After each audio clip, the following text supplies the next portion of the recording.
So thank you for being here and starting this journey with me. So I wanted to give you all a little insight onto the person that's going to be leading your students. So I am first a mother of two children. You'll see them on the pictures. One is in sixth grade, one is in second grade, and I am a club soccer mom. Not because I like soccer, because I mean, when you are asked to go to Alabama and then Virginia the next weekend, you don't like it.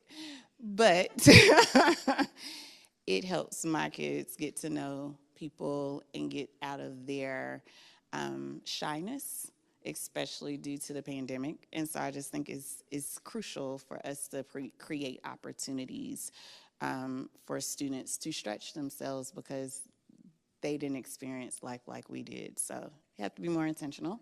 So my grandmother and my mom are in the top left corner. Um, don't look at me, I was very young then.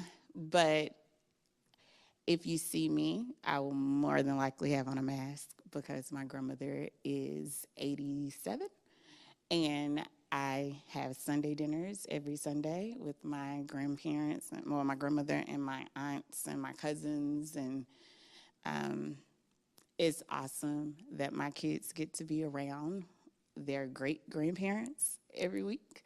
So I don't want to bring germs home. So that's why I keep my mask on. Um, and I like traveling, and in the bottom corner is like my extended family. Like I said, my mom grew up on Douglas Street in Kirkwood. She went to Murphy High. My dad spent 1 year here at Howard and then went to Murphy. So you can see we're a big, huge bunch. And I graduated from Georgia Tech. So I am up the street. I know, blue and gold. I get to stay with blue and gold. Excited about that. So that kind of gives you some insight into who I am. I'm first a mother, second an instructional leader. I really think it's crucial and critical for students to be critical thinkers. Not necessarily you have to be so intent on algebra and having AP Calculus BC, but you have to be able to think, right? And regardless of what career path your student chooses, that's the part that gets them to success. So that is a big piece, and I know we are working on STEAM certification, and so you can see my background is all about STEAM, and I'm gonna bring the arts in. I was a dancer from like 7-year-old till I went to college, so I'm all around STEAM. So just wanted you to get to know me as a person and let you understand why I'm super excited and humbled in this role. And I really am excited about working with each of you and getting to know you and the students and the teachers and staff here.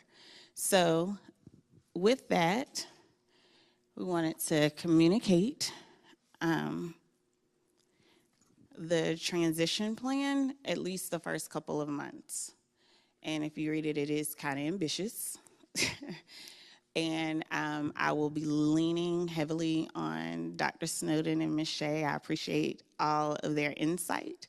But to get this done is going to take the three of us working together so that I have the time and space so that when we launch in August, we're able to launch with this vision of inclusivity and being inspired walking down the halls and just ready to start, right? So not to say that it wasn't there before. I wasn't here. But if you have any students, I know I do have some parents that have students at Midtown. When they came back from this summer and saw the wraps and the signage and things that just was more inviting. The gym was not white walls anymore. It was more exciting and it adds to the experience. And so the goal is really to work on that vision and make sure that we're able to provide or imprint the Howard Middle School experience, and making sure that the students remember in a positive manner their future middle school experiences. And the only way we can do that is to make sure that the building is not only beautiful from the outside, but also some of these white walls go away. So that is where my focus is. As you can see right now, today has been all around meeting and greeting. I've met with the executive board for PTO. I've met with foundations. I've met with the staff. We've announced it to students, and I am sending a video at some point in time so they can see my face with the announcement. I've gone to lunches, so I'm just trying to make my way around this 4-story building. So the whole point is just to make sure that I'm visible and that people can bring their concerns and have input in what that vision will be going forward, right? And that's all stakeholders. I should have led with my strengths, and it's really about being deliberative, restorative, analytic, achiever, and strategic. Those are my strengths. So I'm always trying to figure out how can I make an experience better and how can I make people more whole and provide support. So that is what this transition plan looks like: observing teachers in their classroom space without having the punitive lens or the constructive lens that comes with evaluating, but just being there to see what our strengths and weaknesses are so that I can plan for professional learning in the future, so that we can stretch teachers and I can see things that are going well and see things that we need to shore up and make sure that we are doing school-wide. So that is what the observations are about, audits so that we can get ready for the next year and get some of these white walls to go away. And that communication plan is going to be really critical for us to rebrand the image that exists currently from the events that happened recently. You know, that's the elephant in the room. But I think that is an excellent opportunity for us to put our story out so that we can continue recruiting the best and the brightest teachers in the vacancies. So that's why that's a January issue, because full recruitment starts in March. And so we can start getting these images and start tweeting and Instagramming, if that's a verb, and getting out the positive image and let people see how great our students are, because they are great. And I think right now we've been focusing on adults, and we need to focus back on the students. And once we do that, people will be just as attracted to the school as we are, right? Then we're starting, I think today was the first day for the feeder school visits. So we're starting that, and we'll be doing that this week and next week. And then the first full week in February, we'll have the 5th grade parents, our Rising Ram parents, the Rising Ram students, to come and do tours. And then in March, we'll have the parents. And I'm working on a plan for getting to their schools so I can meet with the parents in their feeder schools. And then we're going to work on, we've already started our first weekly meeting today, and we're gonna have weekly meetings, standing weekly meetings with the core principal group, and then with the expanded admin team. So we're all on the same page. And we're all talking about concerns as we plan and as we make sure that things stay in a good holding pattern until I am by myself. So that is January. And then next month, oh, did I do February 1st? No. Oh, I'm sorry, I was looking at the wrong one. So then next month, we're going to continue with that work. But then I want to get more explicit with the meet and greets to meet with smaller focus groups, parents that want to get involved in this beautification plan. What ideas do you have? I'm sure we have interior decorators, people that just want to have a voice that, you know, and then some parents don't really care. So that's not your gift. You don't want to be involved in that. I get it. We'll have other opportunities in the future. But then also around student life, how can we encourage our students to come to school on time, stay the entire day, and stay in class? How can we get them more engaged when they're in the classroom? So just trying to figure out ways to incentivize where we need to, and not excessively, because some people don't need that. They're not extrinsically motivated anyway, right? And being very strategic in how we approach that. And as I said before, the marketing will affect directly any recruitment that we're doing starting next month. And making sure we're aligned to what they're going to experience when they get to Midtown.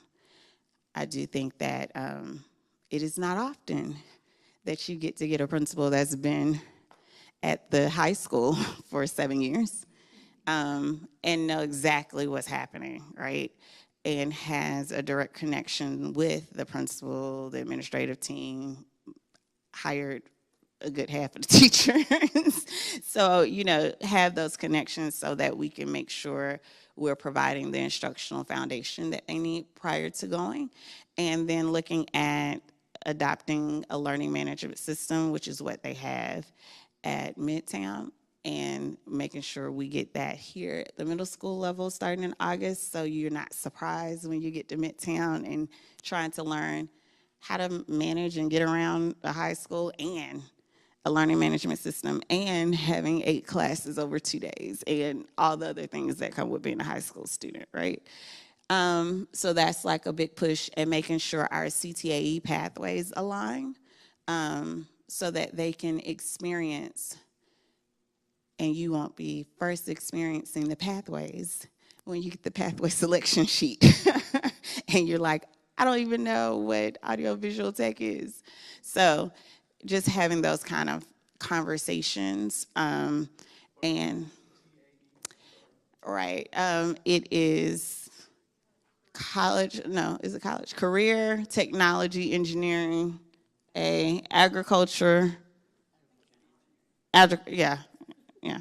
Career, technology, agriculture, engineering, yes.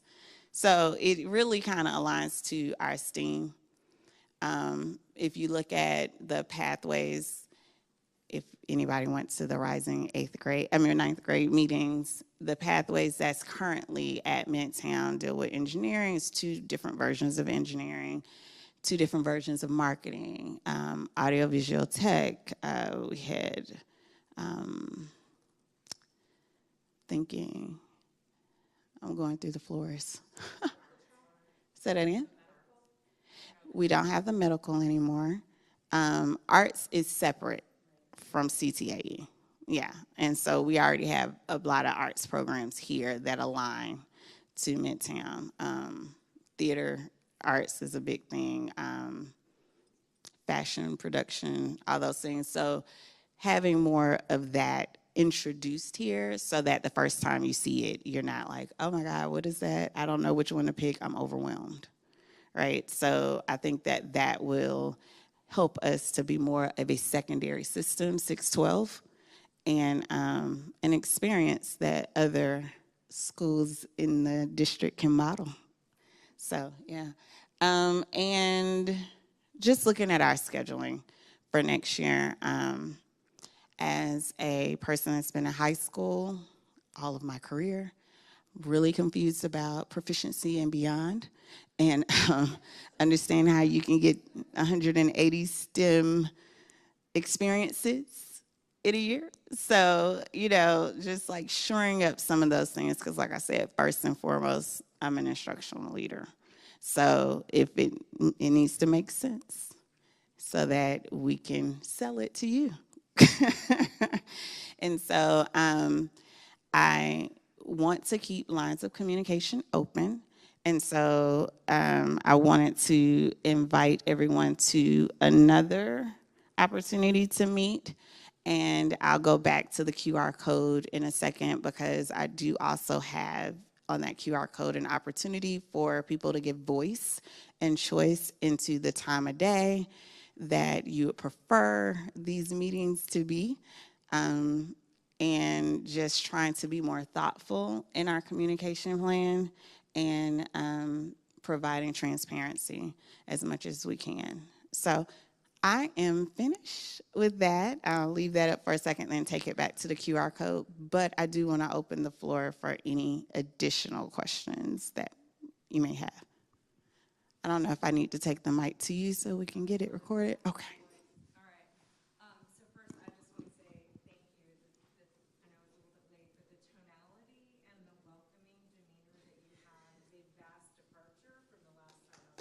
Oh, thank you.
So I will say I've only been in the building an hour and a day. So I can't say what is currently happening. But I can say that I am a big proponent of visible learning and PLCs plus, and making sure that we are intentional about what feedback we give, making sure we're intentional about understanding what standards we're teaching, and operating within the lines. And I say that because curriculum is curriculum, but we teach standards. So I do understand from my brief stint at Sylvan that everybody's not in love with every curriculum that comes with whatever subject. And it is a vehicle to teach the standards, but it is not the only vehicle because there's an art and a science to teaching, right? And so I think that you have to plan when you want to deviate from those things, and make sure that at that table everyone's there so that we're not deviating only for some and not for all, and making sure that all students' needs are addressed. So I think that Schoology will help with some transparency, because as a 10th grade parent, you know, you can log in with your own credentials and you can see information is loaded to the classroom and you know the pacing of the class, and you don't necessarily have to just rely on the student to provide that information. And I think that level of clarity is important.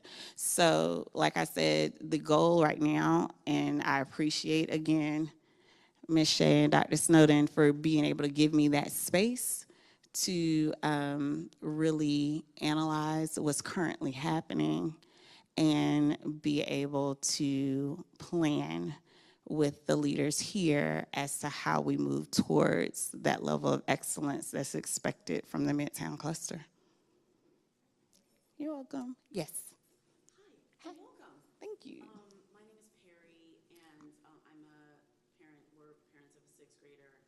And first of all, not just welcome, but shout out to existing in a legacy that walked through these halls. My great aunt was the last living homeroom teacher from Howard High School until she died because of COVID on Easter 2020. And in fact, there's a bench downstairs with her name on it. So I Awesome. understand that this is family, and the success of Howard feels personal.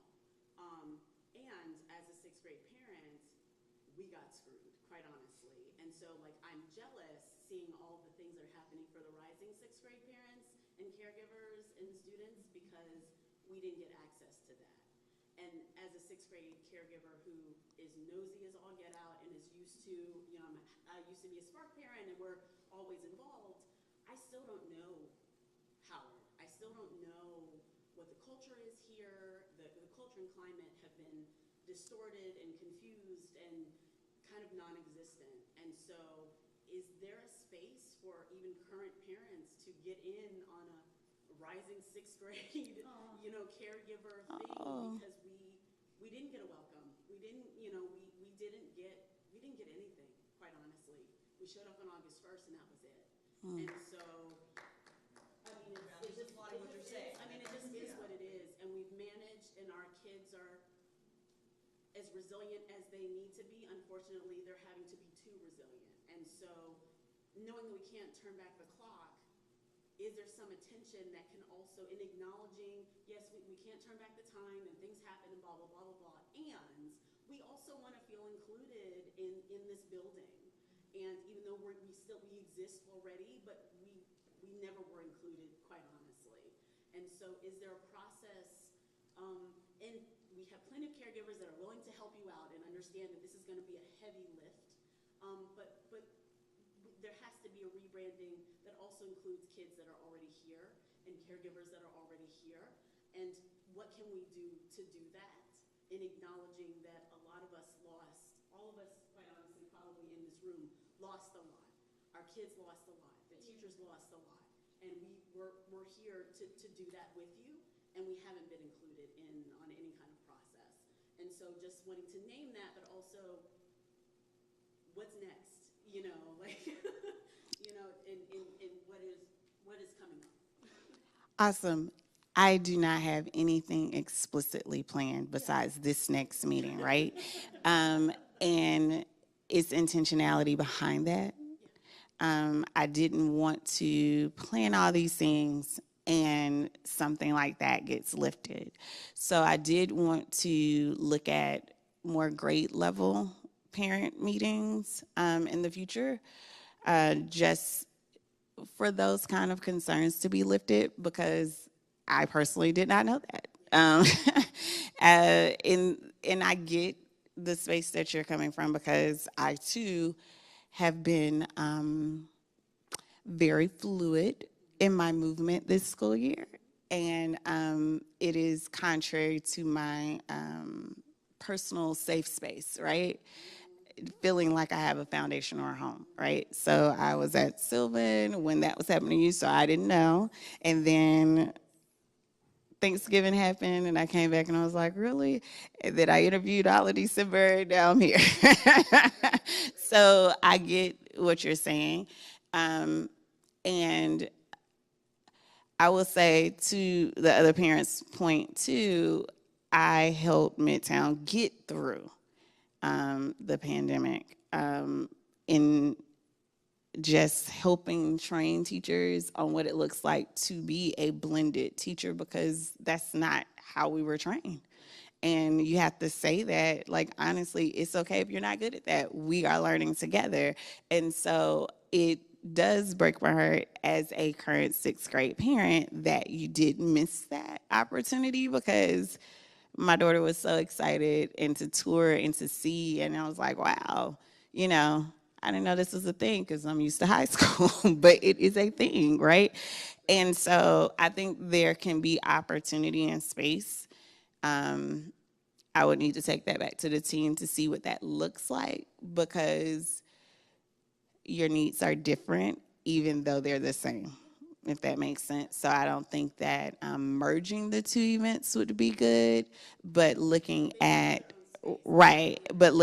something that's similar where you get to explore and tour and feel included in the process, right? And I'm saying that I understand because we had to be intentional last school year with our 9th and 10th graders at Midtown. And the counselors and the admin team really looked at what does that mean. And not only did we have to do that, we had to think about rebranding the whole school because we changed our name. So I was like, Dr. Bachman, we got to have T-shirts for every child that walks in this building because who has a Midtown T-shirt, right? So it's like really simple things that make people feel more included and make the school feel like your school. So I think there's space for that, and I thank you for lifting that because I didn't even know. So looking at maybe we're doing that one in March, so probably sometime in March, looking at a separate date, and I'll talk to the admin team about what that would look like. But I'm okay with it. Yeah.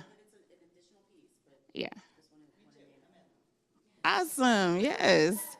I mean, but I do think that that is important because the time in middle school is so short and they have very unique needs because they're going through a lot of changes.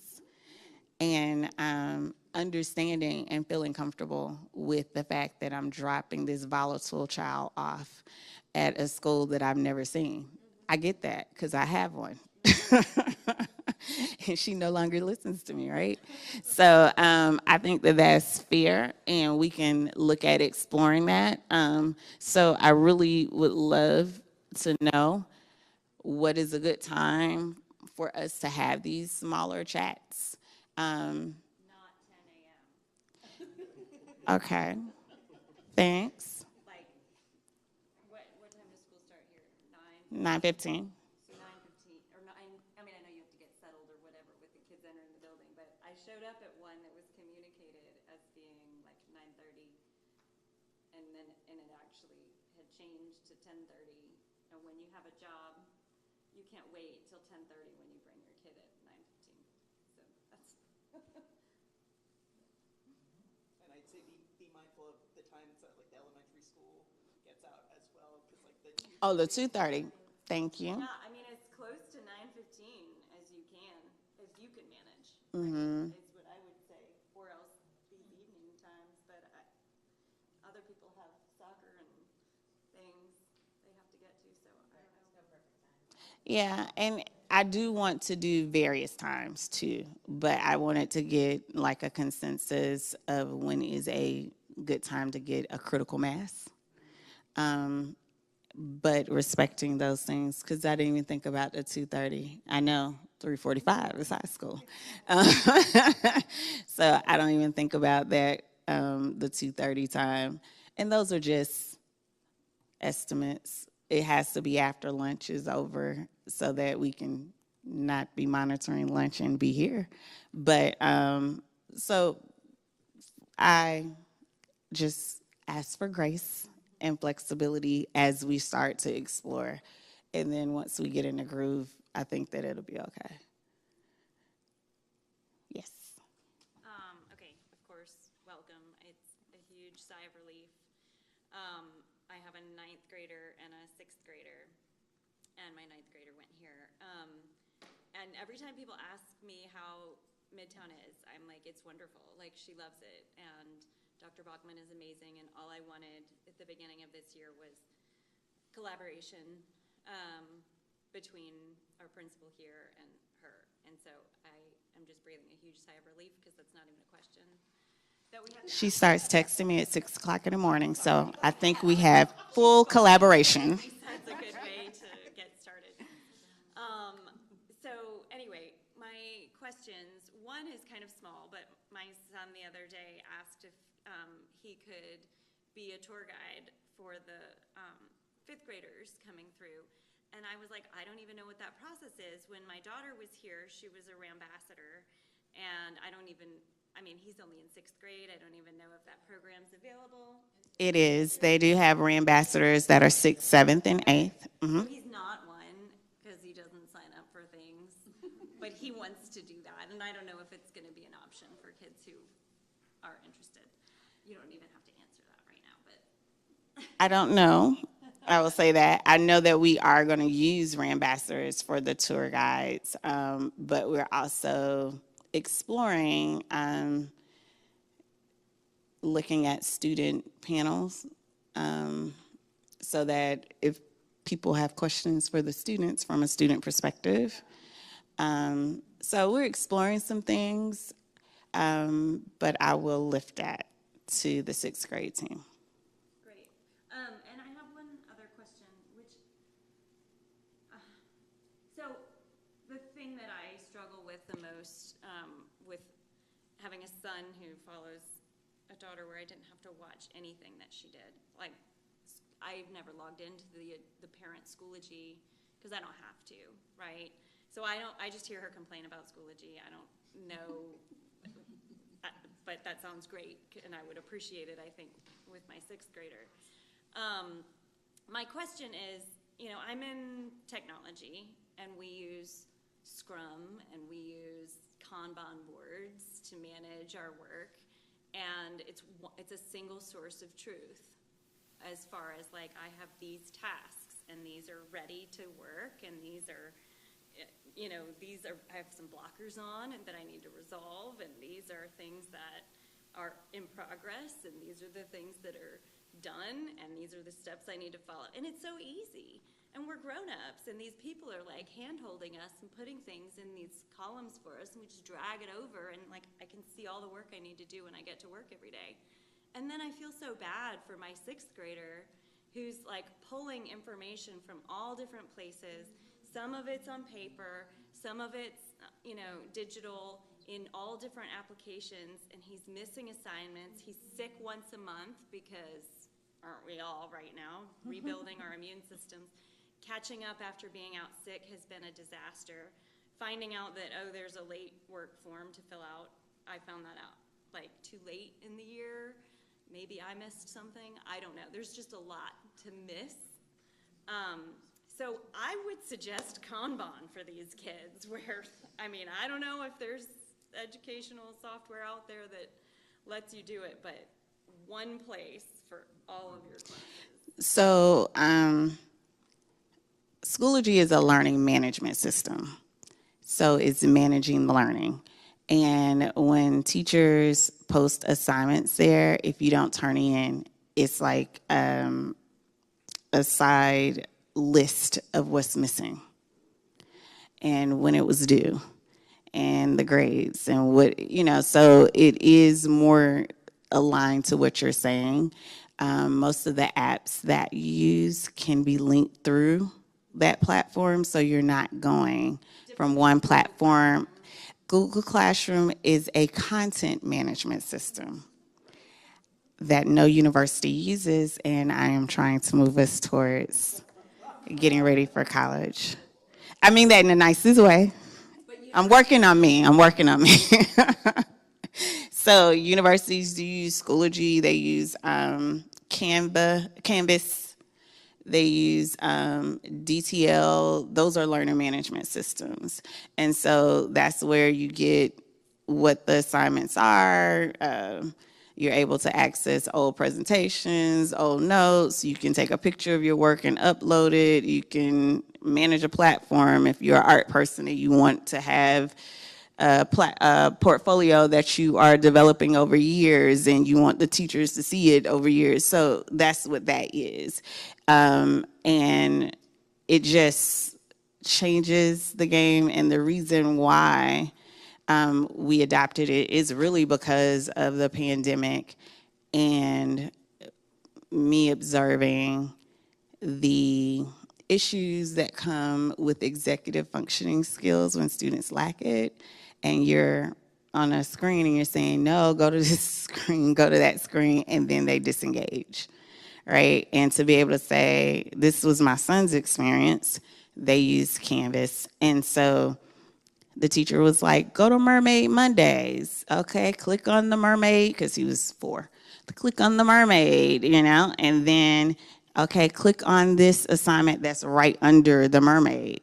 And then it takes you to, you know, the worksheet that may be in Kami, and you press submit and it goes back in there, and the teacher can give you feedback right there, and parents can log in and see it. It's just one place.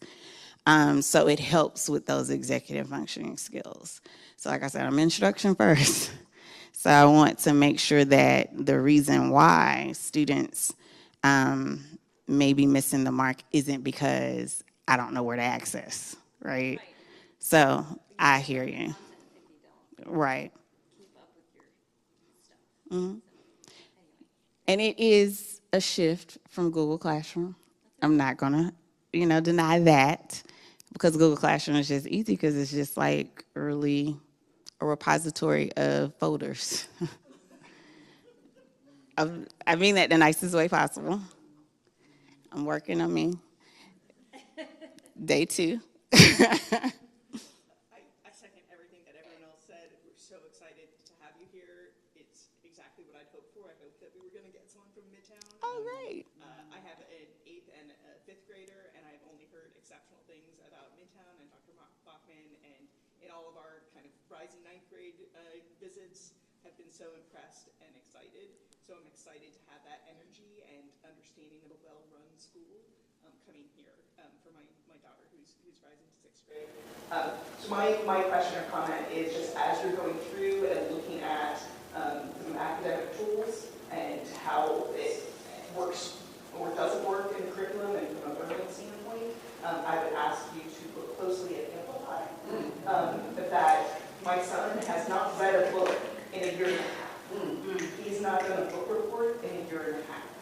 He did more and read more in 6th grade when he was fully virtual, before they adopted Amplify.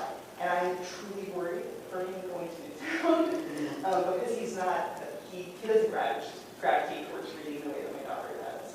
And he needs that accountability.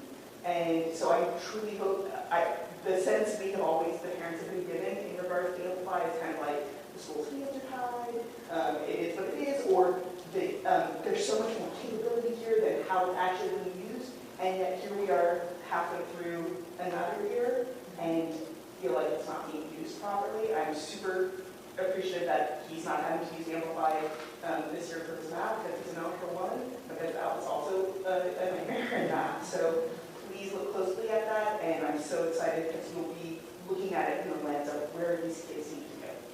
So I cannot control Amplify. But I will say that the curriculum is written for, or the adoption of Amplify is written for 100 days. And a semester or a school year is 180.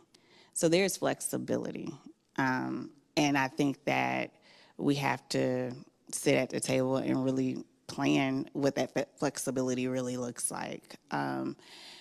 At Sylvan, we did read books with the units and pairing, so there are opportunities.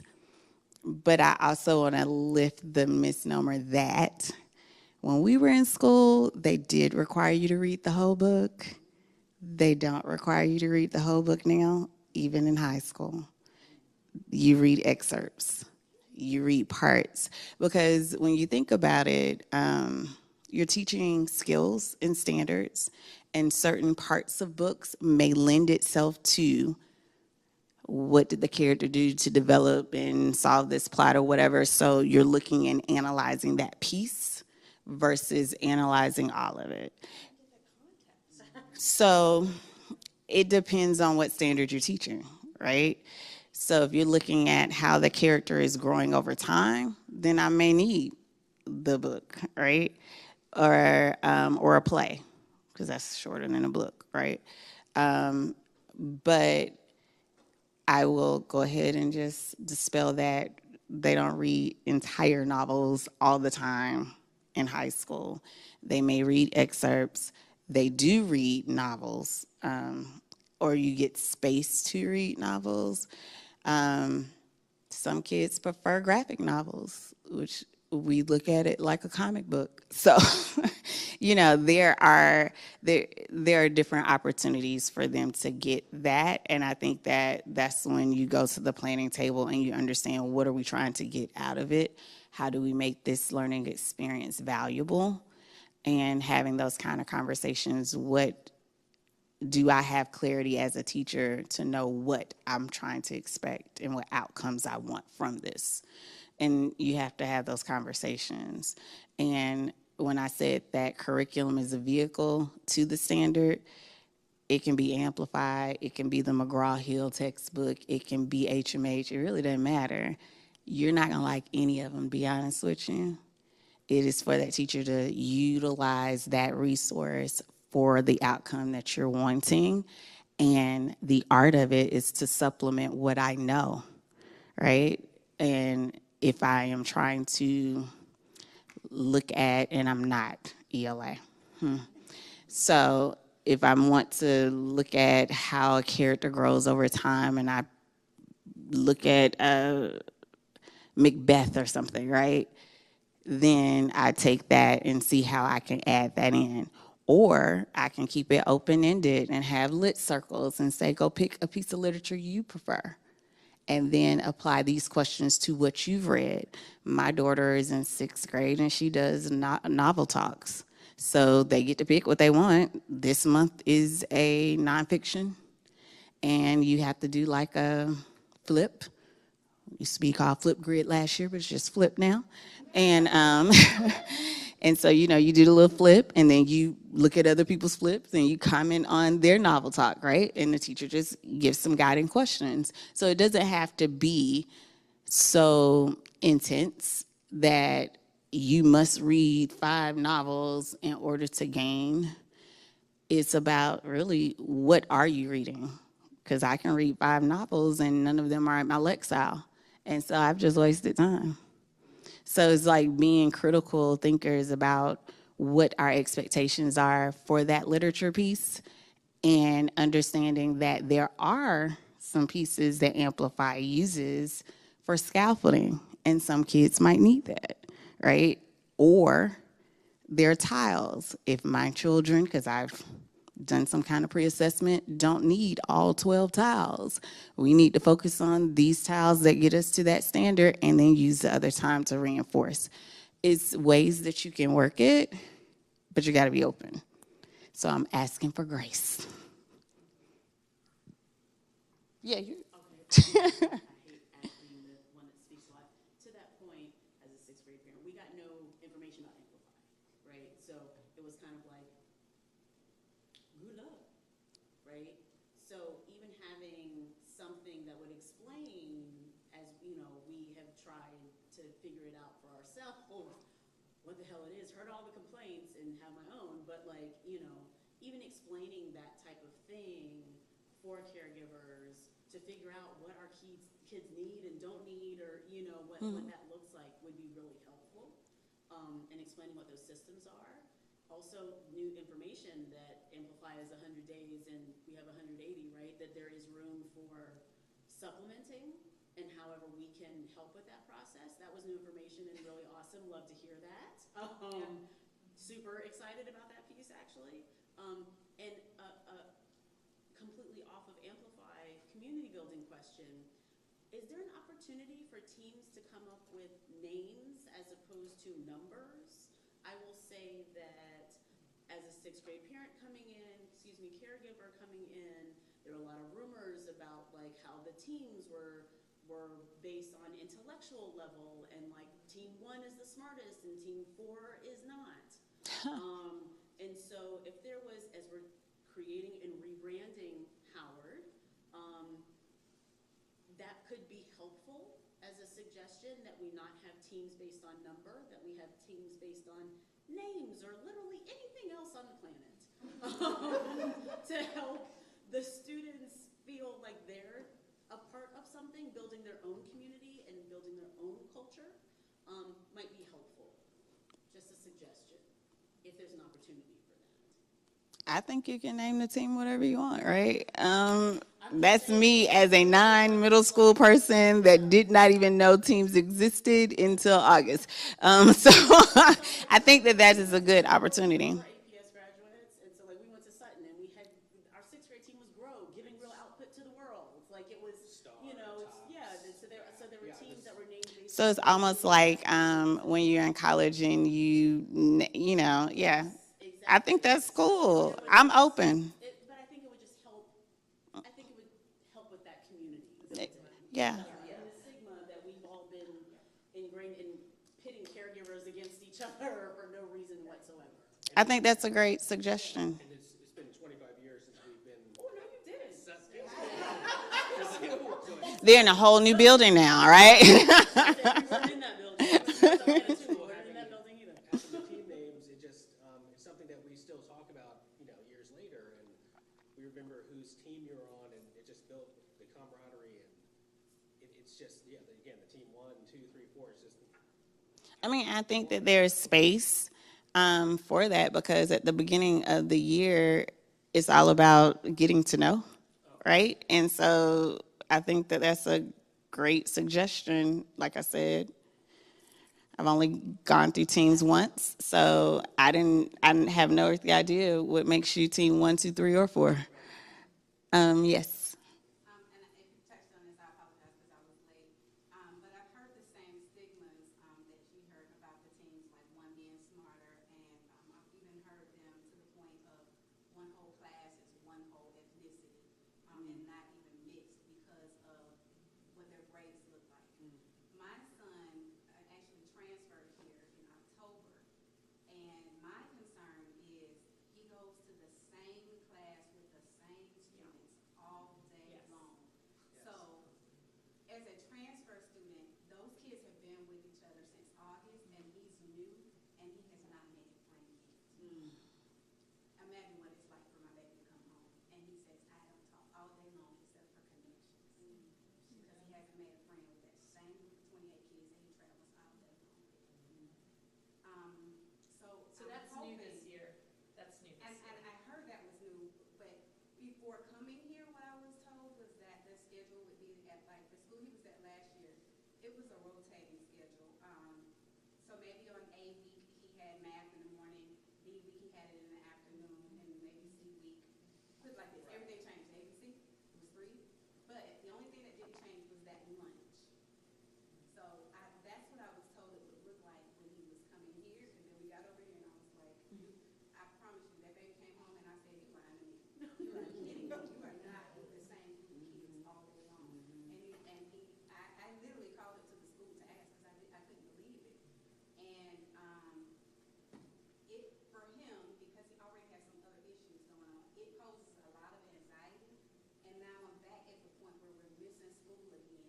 And this is something I need to take back to the faculty. When I email to try to get any type of feedback, I get 2.5 teachers to reply to me. It takes me 3 weeks. So you've got an email from me only because that's the only way they'll reply to me. She CC'd the principal. And it shouldn't take that. I should be able to email you and you email me back, even if it takes, and I'm an educator myself, if it takes you 48 hours to get back to me, I'm okay with that. But I gotta send you an email next week on the same day that says see below. I gotta send you an email the next week after that and CC an administrator to get a reply. That doesn't make sense for me, especially as a new parent coming into the business. Thank you. I'm sorry that has been your experience, and we'll work on that. Yeah. Yes. Thank you. We are very excited to have you in your connection with the school, the community, and the high school. Your enthusiasm and the passion we're already seeing from you to want better for our kids, for our teachers, and for the adults that support both of those. Can't say enough. Thank you. The isolation and the problems that we've had since coming out of COVID, we've never had stability. And it's been a really long road. I have an 8th grader, I have a 6th grader, and I have a 4th grader. We want to build something new, and I think many of us are behind that. And we just want to tell you some of the things that have been challenges. My biggest thing this year, Mr. Brown knows, I think Ms. Shea and Ms. Snowden knows, is the isolation. My 8th grade daughter hasn't been with the same group of 25 kids since she was in 3rd grade, and now she's with them. So you have new examples. You have kids who are just going through normal middle school challenges. They say the wrong thing in class, they don't answer a question right, they're with those kids for the rest. It's not just wait until that clock hits the top of the hour and you go with a new group of kids. You've been with them for a long time. So I think, and the challenges that have been put on the teachers, the lack of staff that we've had, the staff constant shifting around. It divides us in a way that we're all just needing help and guidance. But I really think we all want to just try to make things better and support each other. And if we bring concerns to you, please don't look at them as we're trying to hurt the system. We're trying to get it better, because it's been a long time, especially for some of the families and kids that have been here in our 8th graders, that we've seen stability. Absolutely. I don't see it any kind of way. Like I said, I'm a scientist first. And I think the input helps in decision making. I do think it's strange to be with the same people all day. But, I think that decisions are probably made what information was given, just trying to help get things a little bit more stable. And I don't think we're looking Yeah. for you for answers on the why at this point. I think we're really trying to give you feedback on we want better, and we just want Oh, to yeah. share it with you because we know it can be better. And it can. Leadership, Yeah. it can be better, and it's necessary. And I'm used to high school, so nobody's with the same people unless, you just it's like an anomaly for you to be with the same people all day. Yeah. Passion back in the Yeah. teacher's eyes, and our eyes, and our kids' eyes. The passion for school, the passion to learn from each other, the passion for the teachers to have to come to work and experience the kids. Are they looking to change that for next year? I know it can't be done this school year, but for next school year, or are they gonna be the same with the kids again? We're going to start working on scheduling next week. It is not my intent for you to be with the same people all day. As far as the rotating schedule, I don't even know. I can say the intent is to bring a more inclusive, collaborative environment. And in order to do that, you have to be around different people. And so that's the goal. And now we have to figure out how to get to the goal. That's the charge, and we got to figure out how to get to the goal. And I just want to add, too, that this time that she has, this transition time, gives her the freedom to do that, to explore different options without having to run the day-to-day of the school. I hope you can see the value of this time period, because she really needs that time that's separated from managing the school to really taking into consideration all of your concerns and trying to come up with a plan to address it. And it's very difficult when you're trying to drive the ship and then you're trying to build it. And so I hope you see the value in this transitional time that we're trying to fill for her, because we really want it to be a different experience for kids. We really want the school year to start off strong, and that we have addressed the concerns, and that we are creating a better learning environment for kids. I'll give it back to you. Hi, I'm Brittany Schwartzwald, so before you know my government name in an email. And I'm very excited. I like your enthusiasm, and honestly, I've sat through a lot of meetings, just your candor and understanding, like plain speak. I would say I have a 7th grader and a 5th grader, and my biggest concern that I hope you could alleviate is I think the all-gate feels accidentally racist, extremely uninclusive, and it makes The all gate? the kids are all in gate, so they're in gate all day long. The and cohorted classes are done. Oh, by gate. That's why Team I One get you. We don't call it gate. We call it gifted in high school, but go ahead. I'm sorry. Team 1 is all gifted, Team 2 is mostly gifted, the class alignment, and then a cohort of IEPs are together, and it feels bad. I think it feels bad to the kids, I think it feels bad to the teachers, and I know you haven't done the scheduling yet, but do you have a feeling about if it will go back to the way it was, which wasn't that way? My charge is to ensure that we have inclusivity and that we have varied grouping.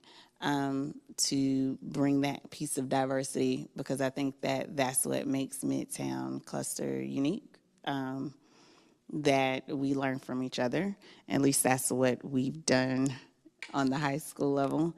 And I have had preliminary discussions with Dr. Bachman and Ms. Palekia and Mr. Vincent, because I'm used to high school scheduling and just voicing some concerns I've heard and some concerns that I have without even fully diving into it. So I really do appreciate that space. Like, I keep thanking the same people, but I appreciate that space because that gives me opportunity to explore those things. I've already talked to the SIS person about some things. So trying to be more progressive in our thinking in a very short amount of time, because I know we speak like Midtown is just like the holy grail, right? But it took years to get there. And Mr. Vincent and I worked really hard to get the schedule the way it looks now, to where if you request something, you actually get what you requested, right? So it takes time and it takes shifts in mindsets. And so I'm just asking for grace. And so that's the goal. I love hearing that, and I think that as a person who has one here and one rising, I think that the fifth grade folks would love to hear that messaging, because I think the exclusivity of the classes makes people nervous for what's to come. As it should. Yeah. I mean, because that's really not helping us to get to that critical thinking part, because you're hearing from people with like minds. And you're hearing that same thing over and over and over again to, you maybe start thinking it too, right? So I think diversity of thought is important. My ninth grader was in sixth grade the last year at Inman, and I just want to add one name to your list, which is Dr. Maxwell, if you're trying to really learn how the structure worked. He was great. Things were really solid, and the snake schedule seems complicated, but it worked. And if you just want to find That worked. That started under Dr. Bachman. right, she started it and he carried it on. So I'm sure you get plenty from. I mean, I talked to Dr. Maxwell too. Good. Yeah. Thank you. You're welcome. No. Yeah, and I would just add that the snake schedule that lets those kids have math at different times of day, because the science shows that their brain and attention, we lost that at the beginning of this year. That was a change. The cohorting of the gate kids, that was a change at the beginning of this year. So there have been a lot of changes specific to this year. And so, I don't know if there's, if you're planning on doing any sort of community survey for the parents that can't get to things like this, that have some of those same concerns about changes they would like to see, or areas that they have concern about, so that you can start to collect some of that information and start to collate and use that as part of your analysis. And then the other thing I would just say is also just, what we really saw this year, but it started last year, is just a drop in the teacher morale. There's so much work that needs to happen there. So I know that'll be on your radar as well. Dr. Bachman said, I'm a teacher's principal. So, yeah.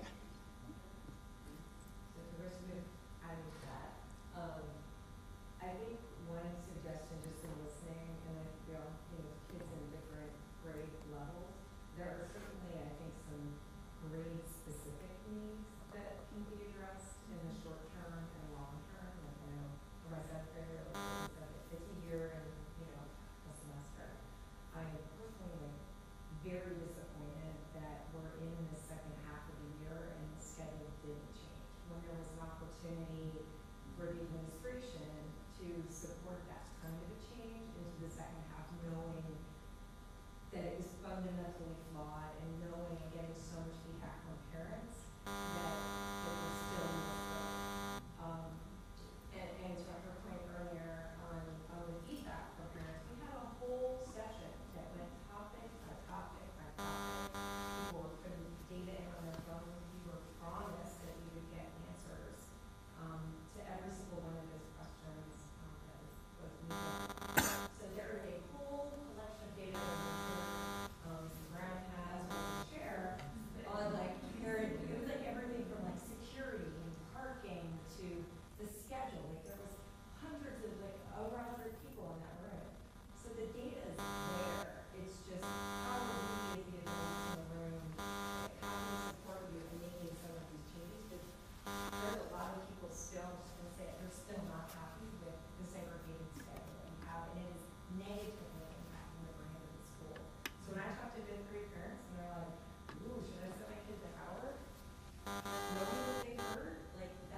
So I have spoken with Travis Norvell in engagement around some of the concerns that were voiced over the past couple months.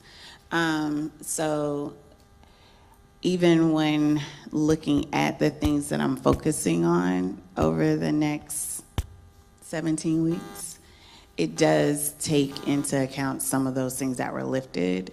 And again, creating opportunities for us to get together and talk and for people to give those concerns so that we don't make that same mistake in the future. As far as updates,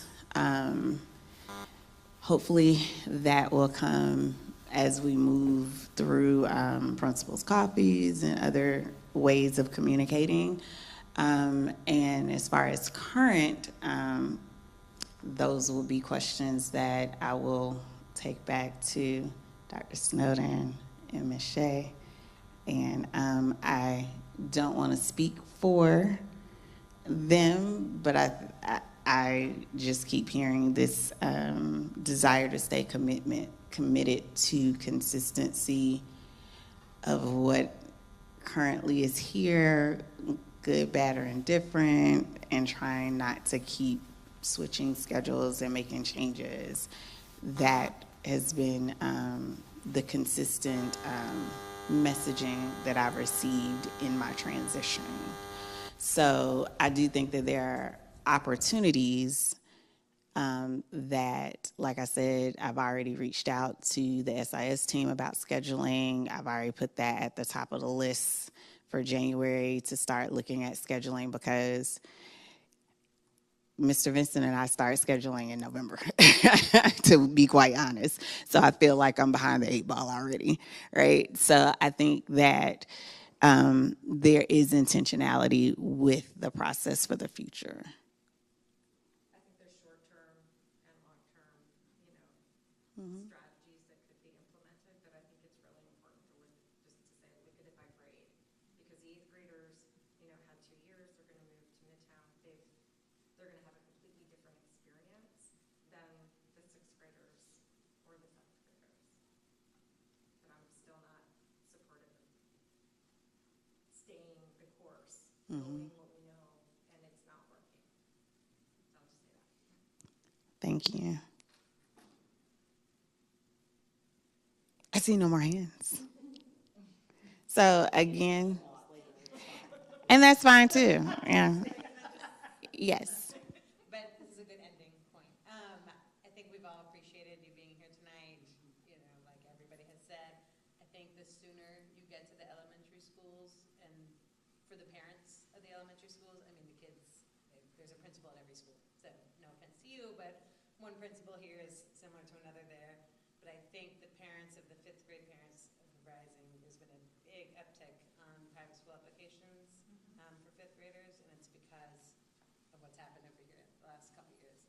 So the sooner you get to them, probably too. Yeah, I reached out to the principals today, day 2, to ask for those spaces.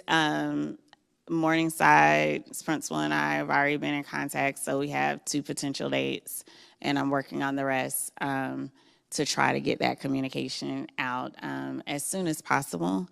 So I do hear, and I appreciate that. We're all here to help. Yeah. Yes. Yes. Don't forget the charter schools. My kid came from a charter school. I know other parents whose kids came from charter schools. We had no contact beforehand. It's okay. It was not a problem. But we know better, so we do better. So I think the challenge with the charter school, and Mr. Brown and I were talking about that today, is that it was easier at Midtown because the charter school ends at 8th grade and they will transition.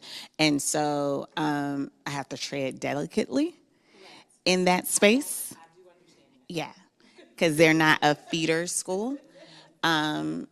But then there are some private school opportunities there too. So we did have conversation about possibly looking at a tour, like a date, but limiting, because we don't want like 30 people in here touring for those private schools, non-traditional school options so that they can see the greatness, but we're trying to navigate that space delicately.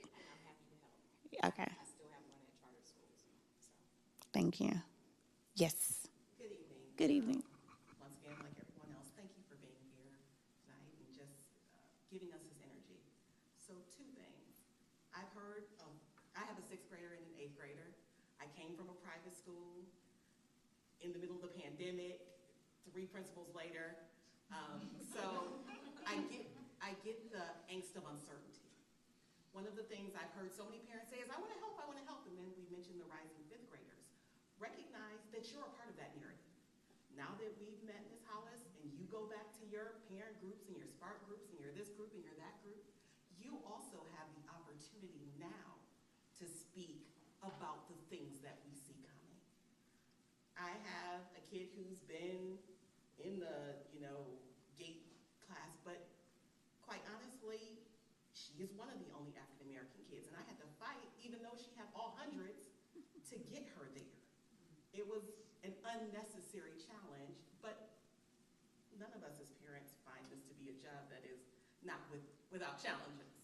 So I just encourage all of us, as we put the angst on here, absolutely. The scheduling, we saw it, it's on her Hollis transition January and Hollis transition February. So we've heard that, and I think she's heard us there, but now it's also our, we don't just have to help her do her job. She's been doing this for years, so she has a... We're not going to date me. I don't know, but we can also take our ownership as parents, and we can also help in the ways that are the ways in which we're responsible. So we can, remotivate our kids. My sixth grader despises Howard. She came from Woodward. It was the only place she knows. Every day she's like, so mommy, you gave Aria an option of going back. If she hated it, I don't get that option. So I'm constantly having to change her mindset, and it's difficult. Her friends opted not to come because of everything that was going on. So we have a space that only we hold as parents as well.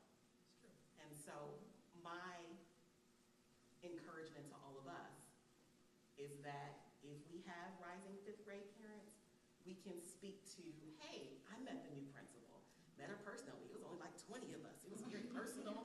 And she shared with us the vision for the school, and I'm excited about it. So thank you. And I look forward to hearing all the good things you all say. If you watch MSNBC, we'll let you have the last word. Thank you for coming. You can also help by donating to the PTO, so when Ms. Hollis needs stuff, we can give it to her. I got them to her.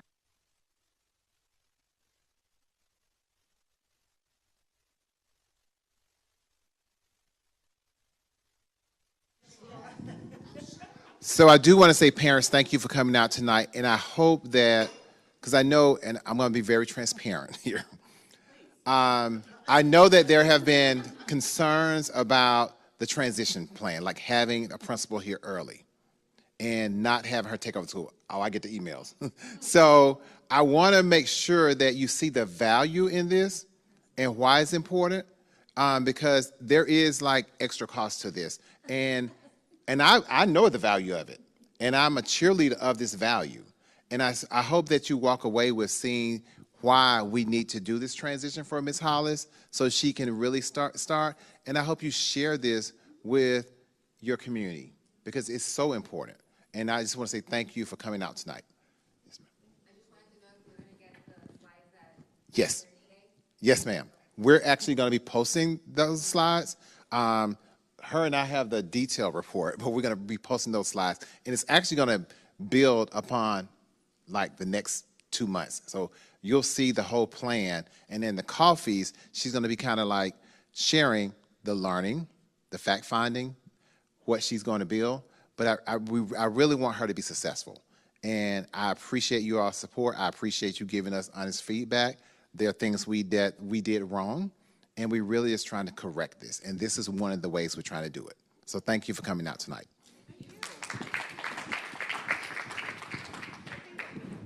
Hey, I'm doing well. I remember your face. Yeah, I come to a couple of the Go Team meetings. That's where I met you. And I just, Principal House, I just wanted to introduce myself. I know you're trying to shut down. clear out my login information. Shalonda Miller.